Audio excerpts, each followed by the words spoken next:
Begitu ada Perpu nomor 1 2020 yang menghilangkan hak budget DPR karena COVID dan memberikan karpet merah kepada pemerintah untuk membuat sebuah perencanaan keuangan yang bahkan melanggar Undang-Undang Keuangan Negara, tidak ada yang protes.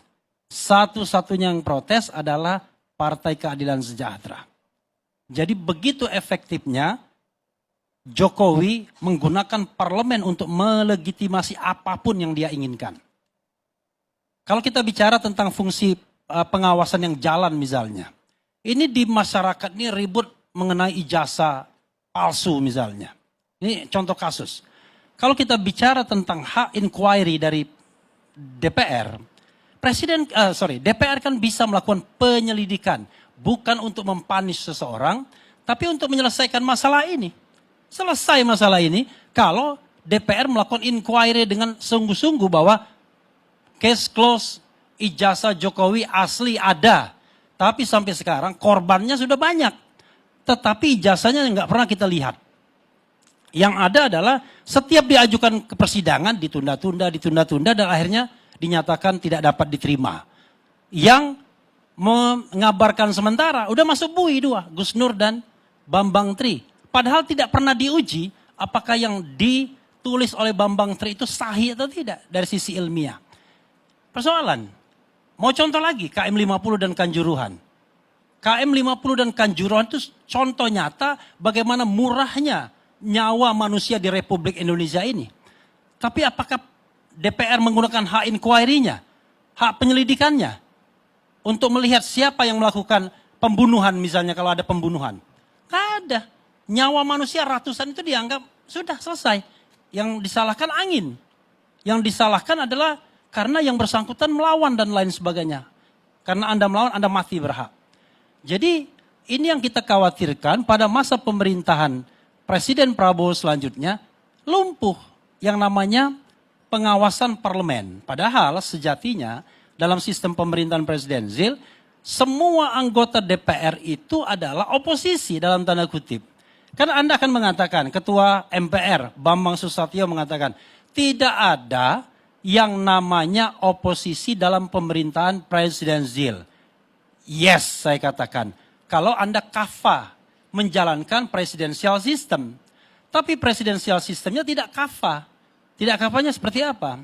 Kalau kita bicara presidensial system, itu yang namanya anggota DPR, dia hadir terpilih itu sebagai individu, individual basis. Di Jerman saya tanya kepada orang partainya, partai yang paling mayoritas, di sini enggak recall, enggak ada katanya. Karena once Anda terpilih, Anda adalah wakil rakyat Jerman secara keseluruhan. No matter dari mana dapil Anda. Sehingga individu-individu itu dihargai. Karena itu, ketika mereka melakukan pengawasan, individu itu tidak akan diancam oleh recall. Kalau kita kan enggak. Begitu Anda sudah komit ketua umum partainya menjadi bagian dari koalisi so-called, dan kemudian ada 1-2 kursi yang diberikan baik menteri, wakil menteri maupun jabatan setingkat menteri lainnya, maka Anda diam. Anda hanya punya ruang bermain yang dibatasi. Tapi begitu sampai hal yang substantif, jangan. Misalnya, utak-atik KM 50, nggak ada yang berani. Kalau Lulu berani mengungkapkan besok saya mau inquiry KM 50, good. Tapi saya yakin Anda nggak akan berani. Karena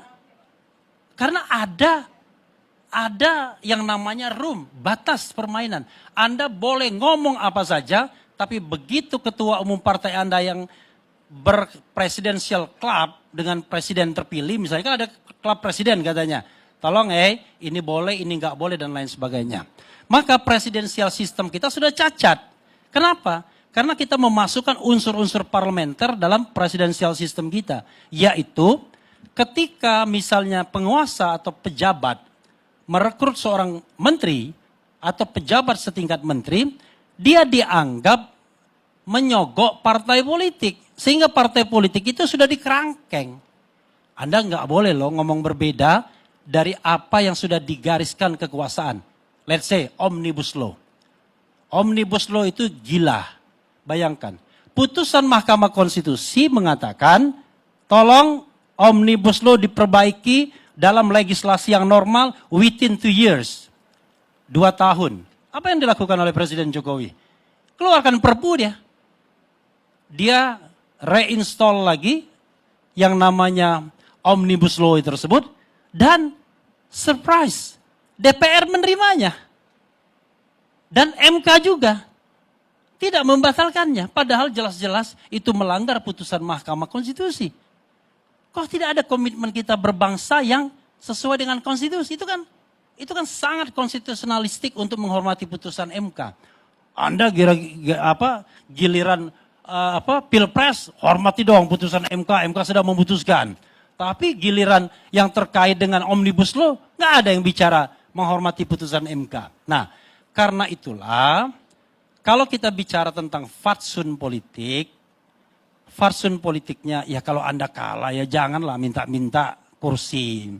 Janganlah mepet-mepet, janganlah melipir-lipir. Ya, kritik yang sama saya sampaikan juga kepada Anies Baswedan. Ya, biar yang lain senang kan? Sebagai mantan relawan, sebagai mantan tim hukum, sebagai mantan dewan pakar, sebagai mantan penasehat hukum, tim hukum. Ya, ketika Anies ditanya, gimana kalau misalnya ada tawaran dari Prabowo Subianto? Dia bilang, ya orang undangan saja belum. Nah, saya kritik itu. Saya bilang kemarin di TV One, saya bilang dia kan individual. Dia tidak memerlukan raker untuk mengatakan ya dan tidak untuk beroposisi. Beda sama Ganjar. Ganjar memerlukan raker untuk mengatakan iya dan tidak. Hari ini Ganjar mengatakan beroposisi, tapi nanti kalau raker 24 April mengatakan, Mei, 24 Mei, udah lewat ya Aprilnya ya. 24 Mei mengatakan bahwa kita gabung dengan pemerintahan. Kalah Panda Nababan dan kemudian Ganjar Pranowo. Nggak ada lagi yang namanya suara oposisi tersebut. Oh, kami tetap kritis di DPR, kritis di society. Itu Anda sudah bicara yang namanya oposisi hal-hal yang tematik.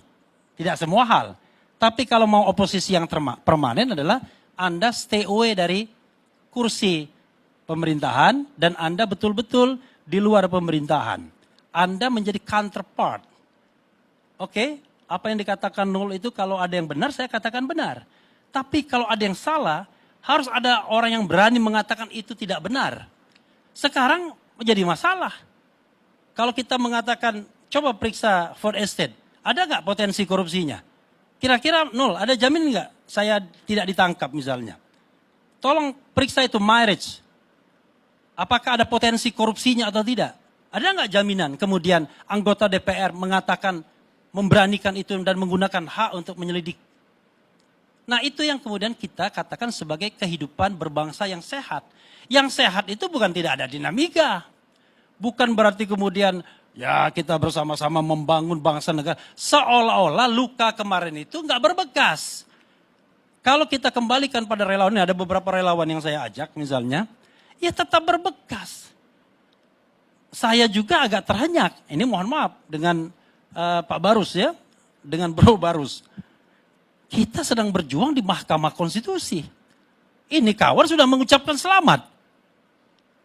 Loh, kita ini sedang berjuang mengatakan bahwa pemilu ini curang. Pemilu ini cawe-cawe Jokowi.